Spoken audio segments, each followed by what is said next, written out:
Well, the tide is blue and the sky is too, and aren't we glad to have you? Welcome back to another interview of Fish Squad News! Well, we are not interviewing anyone but me, of course. Mwah. And then, yeah, okay, so we're here to talk about the Fish or Squish lore. Because if you are a new fan, or if you just don't understand it because you have a pea brain, or because, kind of hard to understand. I'm here to help you out, because Season 20 is on its way, and it's coming sooner than we think, but also later than we think? I don't know. Let's talk about that some other time. Fisher Squish's lore, okay? And now, please, get your popcorn, your cereal, your soda, your water bottle, doesn't matter. Relax and let me explain the lore so you can understand what's happening in Season 20 of Fisher Squish. And it's Season 1 time. Alright, this one will be pretty easy, so I'm just gonna make it go by fast. Coral Island. It's a beautiful, pretty island with tides and nothing else really, honestly. Maybe some trees. And there's this little guy named Mr. Fish. He has a friend named J Waltz and a friend named Drifted, or Deadfire as we know him as. And they collectively joined together to fund a talent show. But they didn't get enough contestants. So there was someone like Jack Gordon. They hired Jack Gordon, but Deadfire hired him, and Mr. Fish and J Waltz didn't even know that Jack Gordon was joining. They didn't know who Jack Gordon was. But Deadfire also joined the Contestants League because the show was not popular. This was the start of the show. So yeah, we have two people that joined the show that are also working for the show. So honestly, that sounds kind of rigged. But yeah, those two join, and Mr. Fish and J Waltz are the only judges, apart from a teddy bear they put up there. But the teddy bear is alive, to be fair, but still, whatever. And Macaroni Kid, the first contestant of the entire show, is the one who wins, which is a little crazy, honestly. Now, Season 2. Their talent show did awful, actually. They made less money than they earned, about like 131 bucks, I think it was. We'll have newspapers showing on top of the screen right now. But yeah, their talent show did awful. But they just tried, again, just because why not? They built an entirely new building, though. Like, whose stupid idea was that? Probably Mr. Fish's, who was technically made from a different reality. We'll get into that later. So yeah, he, decided, let's make another season. And so they do that. And they have a gnome now as a judge instead of a teddy bear because he kind of quit. He didn't care.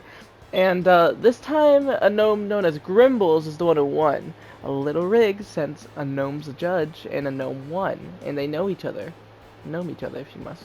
But yeah, so Grimbles won that season. But also, J Waltz started killing the audience. J Waltz, that one judge? Yeah, she started killing the audience. That's something you have to remember next season. Season 3. Alright, so they built another building, but at least this time they made more money than they lost. So yeah, that's good. The show's actually decently popular now. A couple more people came in. So yeah, instead of the gnome as a judge, they have a guy named Bob the Chest, one of Mr. Fish's old friends. But yeah, so they have Bob the Chest in here, and he's a nice guy, honestly. He talks a bit, but yeah, he's there. And then we got J Wall still and Mr. Fish still. And this season starts off simple, someone named Turk, a nice fisherman just walks in, starts talking about how he wants to kill a fish, and then he gets instantly disqualified. So yeah, that happened. And the winner of that season was ASMR Kid, a guy from Season 2 who just speaks really quiet. He's kind of like speaking like this, if you know. But yeah, nothing too crazy here. But there is this little vibrant circle thing in the middle of the season. I'll show an image of that right now. Yeah, that will come into play later. So yeah, Season 4. The last building that they actually built. It's really big, has like 4 floors I'm pretty sure. Has a big hallway and a circle shape around it. Has an elevator. It's pretty nice. And this season is, how do I say this? It's when the show really started ramping up in popularity, if I must. Nothing really to say about it. Season 4, whatever. Season 5, same. Nothing much. Season 6, there's nothing. Season 7, there's nothing. Season 8, there's nothing. And Season 9. That's when we get to the lore. Okay? So, Season 9 is when I was introduced to your stupid reality, and it's pretty cool because, reality started glitching out, and then, like, we started going to different realities, and there's, like, a country place with a country version of me, which is kind of crazy. It was like, howdy, y'all. And then there's, like, there's this version of me, the news reporter guy, who is stuck in this stupid reality now. Hey, guys, what's up? Welcome to this interview, I guess. And then, there was just a bunch of others. It was basically kind of crazy. But a nice guy that was introduced in season 4, known as Peely, he kind of got trapped. He got trapped inside of one of the realities that was like a dark void. We call it like, what do we call that thing? Like Peely's Void, I guess we'll call it for now. So yeah, he got trapped in Peely's Void, and yeah, started saying this weird speech. He was like, "What's the point of life if you don't have choices? All of these endings, these choices, they mean nothing. No matter what you do, no matter what you say, it will all end the same." He said stuff like that. Yeah, he said that, and a little eerie, not gonna lie, but no, nothing too special. Season 10, Fisher Squish's first birthday. This is a tribute to Season 1. Now, this is kind of crazy, but it starts off pretty sad. Turk's missing. Where is Turk? Grimbles tried to find him. He wasn't there. Mr. Fish tried to find him. He wasn't there. He was one of the contestants that they were gonna hire up there anyways, Cause, he was just gonna be in that season, but he just didn't show up. So, what happened? Well, eventually, whenever the missing poster is up, we find out what happened to Turk, but we'll get to that a little later. Season 11. Mr. Fish spent all the funding on the birthday season like an idiot, and they're homeless now. Homeless. Well, they're kind of bankrupt. Like, the building is destroyed.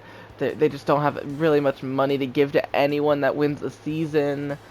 I'm pretty sure, like, the first judge was, like, Blade, and he instantly quit after, like, 2 rounds when he found out what his paycheck was. And, yeah, it was a pretty bad season. But, there was also, like, this other judge named Stevie and this other one named Sophie. They're dating. But then they broke up that season because Stevie didn't have enough money. Like, wow, Sophie. Way to play him like that. And Stevie was kind of depressed that season. He won, hoping to get the money, to get them back together. And it worked, luckily. But Sophie, what the heck? And, yeah, so that's what happened there. Season 12. This is when things get really crazy. Okay? Season 12, there's these alien contestants that came in Season 11, okay? They're just walking up like, pita pita, or like, that's basically how they talk, right? Am I right, people? Is that racist to aliens? I'm so sorry if it is. Anyways, so yeah, the aliens reveal that they're actually pretty evil, which, not too surprising, honestly. Don't know how no one saw that coming. I mean, a bunch of random aliens appearing last season, just watching us, they were just, like, seeing how the show works. And then season 12, the freaking UFO just boom blows up in the building. The alarms go off. Mr. Fish kind of panicking. Grimbles is already prepared. He must have saw it coming because he runs down with guns. Mr. Fish and Grimbles start attacking the aliens because they invaded. Coral Island is in big danger. There's UFOs in the sky, aliens everywhere, and then they're like, okay, we have to get out of here. They start going out of here, and then it just cuts to black. What happens? Well, Season 13 is what happens. Well, Season 13 is the first time we really switch buildings out of, by being forced to. Season 13. What happens is, Mr. Fish wakes up in a cell. Yeah, a cell. With one of the aliens named Human Bill, who speaks Pita Pita, whatever that language is. Mr. Fish understands it, I don't. But, yeah, he speaks that language. He kidnapped Mr. Fish and multiple other Fisher Squish contestants. And they're trapped in this big UFO. Now, Human Bill as Mr. Fish follow him. And, Mr. Fish follows. He sees other judges like Stevie, Sophie, Bob the Chest, a dead body, and Blade. Okay? Normal stuff. And then, well, what are they doing in the UFO in the middle of space, right? Right? Well, they're being forced to record Fisher Squish in space for them.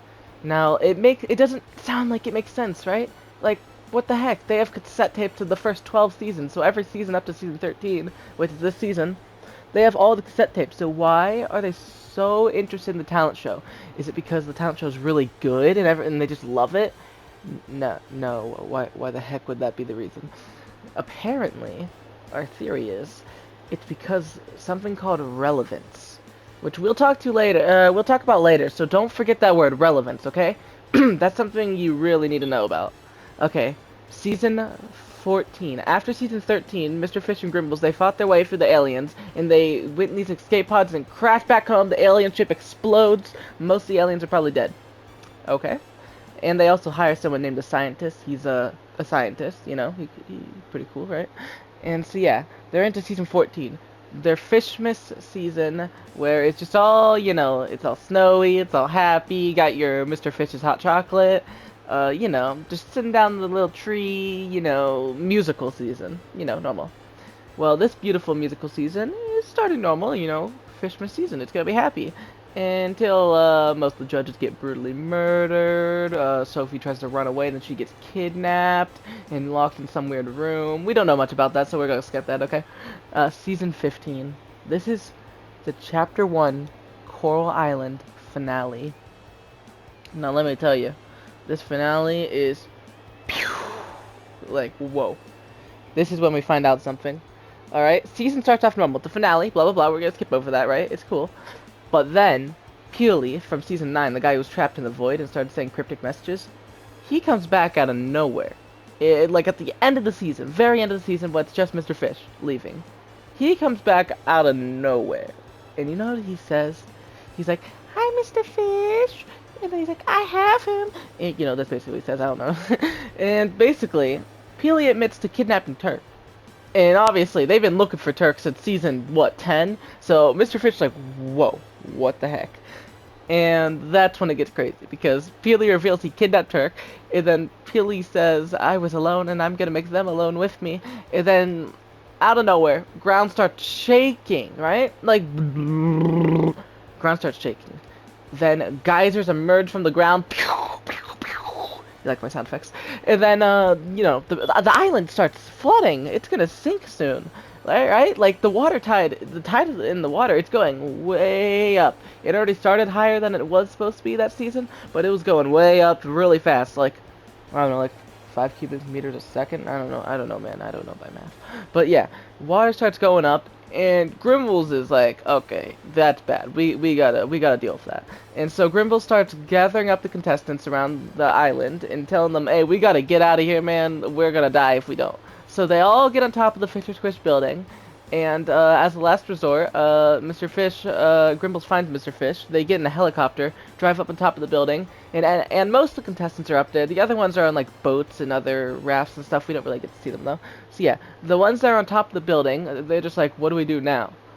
And that's the problem, because they crash their helicopter, and then the flood just comes up. They all try to find something to live on, and until eventually everyone, I mean everyone, landed on the same island. Probably everyone, at least. Yeah, they all landed on the same island. So Coral Island, it flooded. It's gone. Coral Island's out of the story.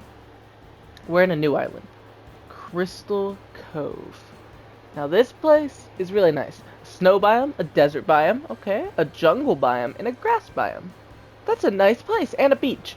5 different little places. Now, Coral Island was just grass and, like, forest. So it was a nice start, you know. The only problem about Crystal Cove is it was very uncivilized. There was like one skyscraper, and like that's about it. So yeah, they had to rebuild the building out of like scraps, and it kind of sucked, but it's nice to see, right? And then you know that they're just like, what the heck do we do now, right? We're on a new island. We find out that Peely and kidnapped Turk. What do we do about that? Well, Mr. Fish and Grimbles, they build a base, you know, like a house with a secret lab under it. The scientist helps them make a machine out of alien tech they stole from the alien explosion, and that's when they made a portal to the other side. A portal to Peely's Void, as we would say. And, you know, we gotta deal with that, right? That void is crazy. It's probably where we're gonna find Turk and most of the answers. Well, someone needs to go in there, but I'm not doing it. I don't know about you, but I don't want to go in the random void where there's a freaking killer banana. It sounds kind of weird now that I think about it. But yeah, one of the friends from like season 8, I think it was, named Gumbo, he volunteers. Okay, Gumbo, that's nice of you to volunteer. And they send Gumbo in there with camera footage, and Grimbles is the one looking on the monitor while Mr. Fish is busy recording the rest of the season. Okay? Yeah. Normal. Gumbo's walking through the void, it's normal at first, until you hear some loud noise in the distance. Gumbo looks over to see what that is. Camera cuts. And then some glitchy noises appear, you know. It just shows Gumbo for a second with, like, a gray body and all weird looking red eyes, all that.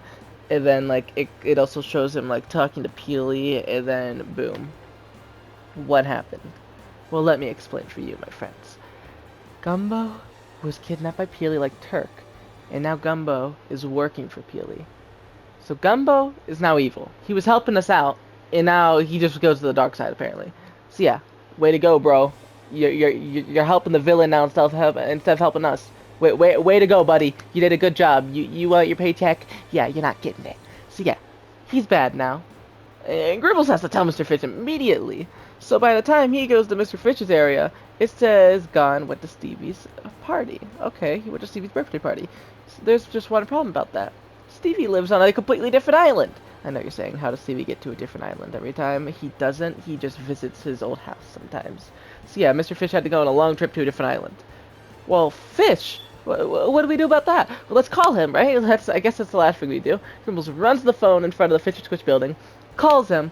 He doesn't pick up because freaking Mr. Fish is busy dancing on some, like, skateboard inside the party, impressing all of Stevie's brothers and Sophie and Stevie and all them. He's just impressing them like, whoa, look at that guy. And he doesn't even hear the phone going off because it's in the other room. It's in the kitchen. So yeah, that happened. Good job, Mr. Fish. I hope that was worth it, buddy. I hope that was worth, you know, not knowing the answers. So yeah, that happens. And what do we do now? Well, Season 19 is when it gets crazy. Season 17 and 18, nothing too special there. But Season 19, well, this is going to be fun, guys. The reality breaks again like Season 9, so 10 seasons ago at Coral Island, it broke again. Peely's definitely behind it. This time, however, there's a giant portal in the center of the world.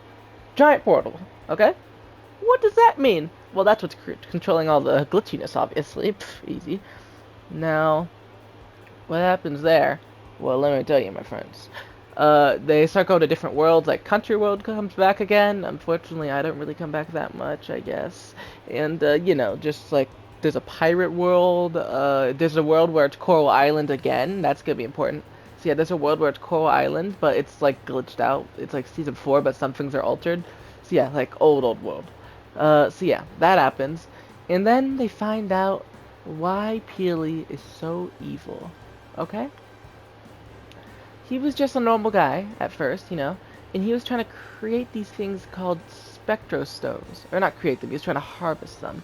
Because they can create energy, and the energy's so strong, it can help people, you know, live if they're, like, dying from some terrible disease. And Peely, he needs spectrostones. He has a little bit, but he doesn't have enough. He starts gathering them, looking at their research on the computer, and that's why he's trying to win Fisher Squish, because he needed the money to buy more. Well, that's when the problem happens. He obviously lost, whatever, no biggie, he can try to win again. But his computer starts malfunctioning because the Spectrostone is just that powerful. It catches on fire, it explodes when he's trying to run away, and Peely should have died. He should have died from that explosion. But Peely is working with a team to help bring his mother back to life. Because, you know, or not back to life, but back to, you know, stable condition, because she was dying rapidly. So Peely, he basically is gonna die. Because he exploded from a freaking energy stone, a computer explosion. But he wakes up, he's all dizzy, but why is his body, like, metal now? He has a completely metal body, the only thing that's left of him is his head is like a smoothie. So yeah, he'd been banana splitted completely. But how is he alive in the first place? He shouldn't have lived. Unless his team used his Spectre Stone. Peely was panicking. He found out, wait a minute, they must have used my stone to bring me back to life, but what about my mom, who I've been trying to bring back to life for a while now? He rushes over to the phone to call her, and uh-oh. She does not pick up because it is already too late. They used his Spectre Stone, and his mom is very much outies. She's gone. She's more in the void than Peely was. So yeah, Peely, of course, is not too happy about that. In fact, he's really angry, starts hitting everything in the room, you know, he's angry. He eventually breaks out, probably kills his team, who knows. And, you know, he's mad about that. And then, whenever he gets trapped in that void, he realizes something. There's this thing called relevance. Remember I talked about that earlier. Relevance is a thought of someone who's important to this world. It has a higher chance of success. Important to this world, you say? Well, Mr. Fish is the owner of this entire show, and that show seems very popular here. Seems like the best quality of this island. Yeah, it does, doesn't it? Well, Peely knows that now. He has to get Mr. Fish and get that stupid gnome off his back. Okay? That stupid gnome is just trying to help Mr. Fish get Turk back and all that. No, not happening. So yeah, we're back in present Peely whenever he kidnapped Turk and all that. So, Peely finds Mr. Fish, okay? After working with someone named the Collector. Now, the Collector is a guy who is a different version of Deadfire, who collects items for a living. And a different version of the Collector is Spoon Knife, who's a good guy trying to stop the Collector, who kind of fails, but helps a little bit. So yeah, the Collector collects things from different realities. He collected Mr. Fish's old car, he collected an anchor, some stuff from the Western world. He's been following us around Season 19, okay? And he eventually gets Mr. Fish, Grimble, Stevie, and Sophie kidnapped. Stevie and Sophie escape. They teleport home, probably from a reality bug, you know? And Mr. Fish and Grimbles are on their way of escaping until Grimbles crashes the car into a tree and the Collector just appears like, where do you think you're going? And that's when the Collector gives Mr. Fish a choice. Hey, Mr. Fish, you can either come with me and work with Peely, or Grimbles dies. And obviously, what the heck, right? Those are both bad options. But he's not going to let Grimbles die, so canonically, he joins the Collector. Okay? Yeah, makes sense. And Grimbles gets to live, which is cool. Grimbles knows what just happened. And because I guess he stuck to his word. And Mr. Fish is instantly sent to the Void with the Collector, and Peely's in the distance. You can't see him, but you can hear him, because that is Peely's area now. And Peely's just like, oh, hi, Mr. Fish. And basically, the point is, Mr. Fish is the most important, so his relevance is probably the highest, right? In theory. So, that's why he kidnaps him, and, you know, we gotta get him out of here, you know? We gotta get him out. Well, that's when it happens. The credits! No! How could this be? So yeah, long story short, Peely is trying to make a reality where he is the most important, and he needs Mr. Fish so his relevance succeeds that. So yeah, they also kidnapped Fabio, a unicorn from Season 5, because Fabio kind of got robbed in Season 13. They didn't give him money because the aliens use a different currency. So yeah, Fabio's mad, and the Collector kidnapped him to join them as well, just why not, right? But yeah, so basically, long story short, Peely, trying to bring his mother back, fails, needs a reality where his mother's alive because Peely's the most important character. Gets Mr. Fish, kidnaps him, sends him to the Void with the Collector. Okay? That's all we know so far. So yeah, Coral Island sinks. Crystal Cove is just, woo, it is absolutely a beautiful island. Okay, is that the end of the story? Do we get anything else? Kind of. Remember that world where Coral Island is back, but it's like an old version that's altered? Well, a guy known as Jack Gordon, our magic pumpkin friend, he is just like, yo, I just looked at the future, and basically it's really bad. There's a flood that happens, aliens invade, our island sinks, you know, all that crap. And he tells some of his close contestant friends, like Stevie, Sophie, Bob the Chest, and Macaroni Kid, Season 1's winner. He tells them all, and they all make, like, ways to stop it. Stevie has, like, a turret and a, like, an freaking artillery gun that can shoot UFOs, so he's dealing with that. Sophie is supposed to make a distraction in Season 14. So yeah, she has like these guards. I think Bob the Chest had to hire an assassin for Season 11 because there was apparently a guy in a box who was evil. And Season 15, The Great Flood, Macaroni Kid had to make a portal. So he had a portal that was opened, and he had to open that portal so all the water just go to whatever dimension that is. Probably Peely's dimension, which would be really funny. Or the pirate dimension. An entire island that was flooded. Isn't that a thought? Wink, wink. So yeah, well, that begs the question. What does that mean? Well, my friends, Crystal Cove is no more now. Because, well, it's not really no more. It still exists. But we aren't going back to Crystal Cove, my friends. We're going somewhere else. An old place. They just saved Coral Island from everything that happened to get rid of it. So Coral Island is still a place. If Mr. Fish escapes from Peely, he's gonna be back at Coral Island with everyone else. But what does that mean for us? Well, most of the contestants and people on that island know Peely's bad now, and that's good. So we need to get Turk and probably Fabio since he's also kidnapped now. We gotta escape the void, and we gotta put up a fight. And so that's basically the Fish or Squish season 1 through 19 lore. Season 20 will be coming out sometime, and oh boy, are you guys ready? Are you ready, or are you not ready? Thanks for watching! Now turn off the camera, please.